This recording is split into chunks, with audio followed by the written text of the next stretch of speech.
الحل الامثل عشان نكسب ماتش راس الاخضر. اول حاجه خلي بالك يا شناوي، خلي بالك علشان بيشوطوا صواريخ من اي حته ومن كل حته. دول بيشوطوا من قرب نص الملعب، فصحصح كده يا شناوي واوعى تسرح. اوعى تنام يا يحيى، علشان هتسرح هنلبس. سنان الدفاع بتاعنا يصحصح كده شويه، لان هم بيضغطوا وكمان شاطرين ان هم يغلطوا المدافع، وطبعا هيغلطوا المدافع يبقى منهم للجون.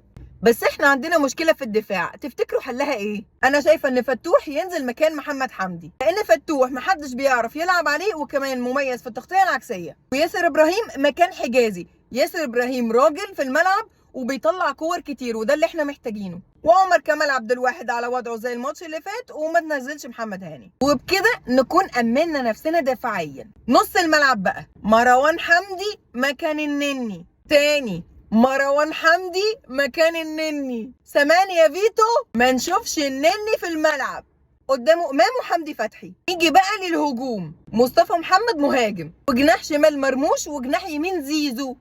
طيب ليه زيزو؟